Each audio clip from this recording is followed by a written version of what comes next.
Our bones are a marvel of natural design, continuously rejuvenating through a finely balanced equilibrium of bone resorption and new bone formation. A truly miraculous structure is formed which follows the lines of mechanical load, the trabecular bone. Sometimes, however, the unexpected happens. A drill intrudes and destroys the naturally sculpted bone. Blood vessels are torn and a major defect is created, quickly filling with blood. The titanium implant is inserted where the tooth was previously lost. At first, the only force holding the implant in place is mechanical friction. This is called primary implant stability. Osseointegration, or secondary implant stability, requires a highly complex sequence of additional biodynamic processes. This is facilitated by finely tuned communication between the main actors of wound healing, the cells.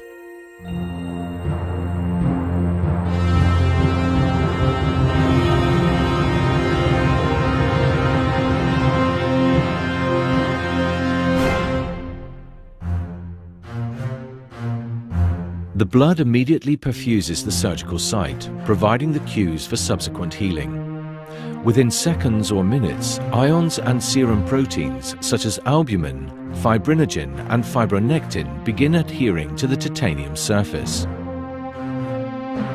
Next, the bleeding is stopped by blood platelets, also known as thrombocytes. When they are exposed to collagen and other proteins from the traumatized tissue and implant surface, they aggregate and close the ruptured blood vessel. Platelets release various messenger substances for cell-to-cell communication, such as thromboxane, which promotes platelet aggregation, or PDGF, platelet-derived growth factor, which stimulates the cell division of fibroblasts. Fibrin monomers spontaneously cross-link, forming a fibrin network. The blood clot permeates the wound space, forming a provisional matrix. It also adheres to the implant surface. This blood clot has tremendous importance as a provisional matrix for subsequent bone healing processes on the implant surface.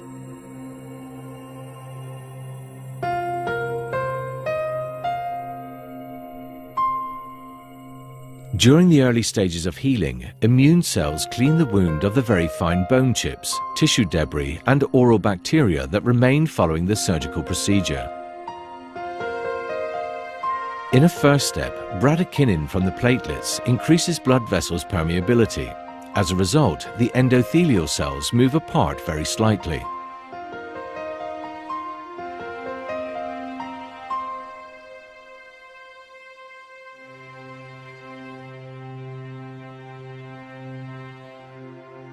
On the inside of the vascular walls, endothelial cells promote the attachment of polymorphonuclear leukocytes from the bloodstream. These leukocytes, also known as PMLs, squeeze themselves through the gaps between the endothelial cells. Once they have digested the basal lamina using proteases, they are free to enter the wound.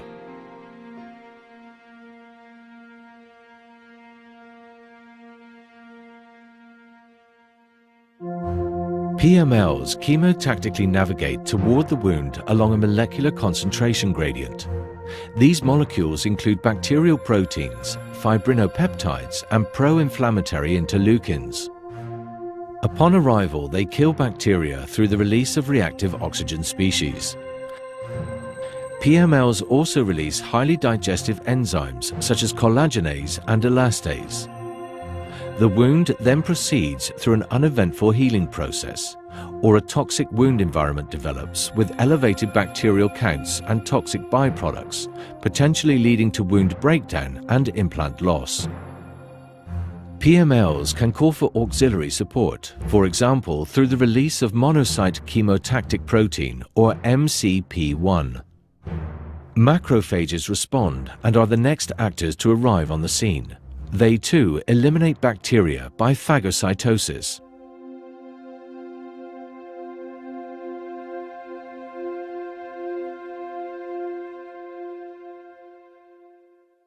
Tissue debris is taken up and biochemically degraded.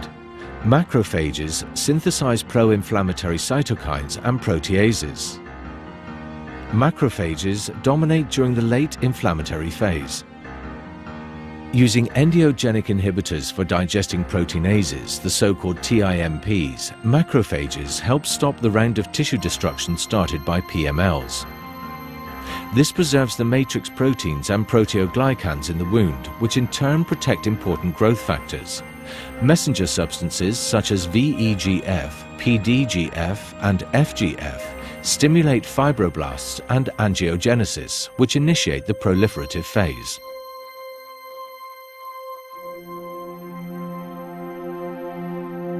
Fibroblasts appear on the third or fourth day. They migrate into the wound using amoeboid movements. They synthesize the protective and stabilizing components of the extracellular matrix such as collagen, elastin, and proteoglycans. The low oxygen concentration in the tissue affects both macrophages and endothelial cells, stimulating them to create the intracellular transcription factor hypoxia-inducible factor, or HIF. Subsequently formed VEGF, in turn, influences perivascular cells. Perivascular cells are mesenchymal stem cells found on blood vessels.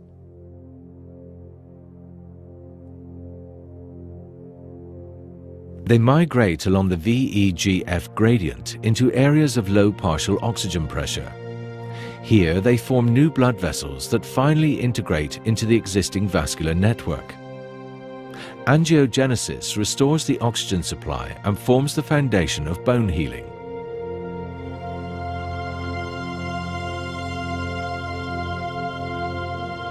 Starting around day 7, activated osteoclasts attach themselves to the fracture edges of the residual bone, resorbing it and creating space for bone healing.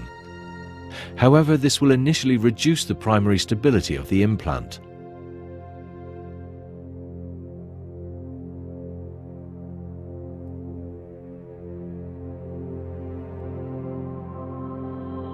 Here, the osteoclasts dissolve the bone using hydrochloric acid and proteases, releasing BMP, TGF-beta, and PDGF from the bone matrix, which in turn initiate the formation of new bone. Perivascular cells not only create new blood vessels, they also migrate toward existing trabeculae and to the implant surface, where they differentiate into new osteoblasts under the influence of BMPs from the dissolved bone. The adsorbed proteins such as fibronectin have a crucial influence on the attachment of bone progenitor cells to the implant surface.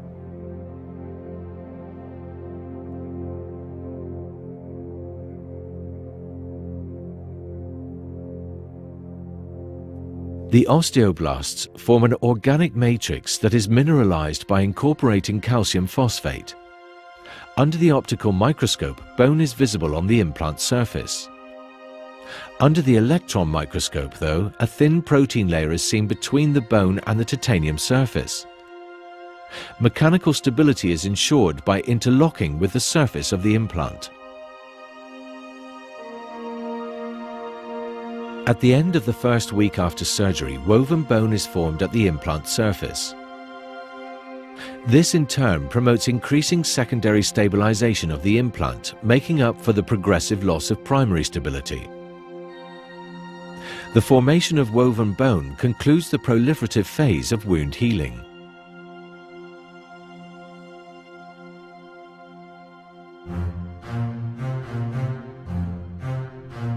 Orderly and coordinated bone remodeling restores the stability of the site. Load adaptation is of pivotal importance in this context. Initially, woven bone will have grown in the valleys of the implant surface and parallel to it. After remodeling, most bone will be structured perpendicularly to the peaks of the implant threads at right angles to the implant surface. The architecture and organization of this bone becomes trabecular. The structure is thought to be directly responsive to forces imposed through the implant to the interfacial tissues. This is made possible by the synergy of osteoblasts and osteoclasts. The osteoclasts, activated by the osteoblast messenger rankle, resorb the woven bone. The osteoblasts then lay down a highly organized lamellar bone. The work of both cells is mainly coordinated by the osteocyte and its own messengers, such as sclerostin. Lamellar bone structures are formed.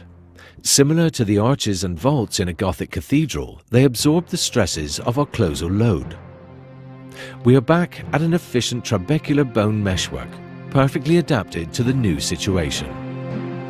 Osseointegration, a highly complex biodynamic process of cell-to-cell communication, is completed.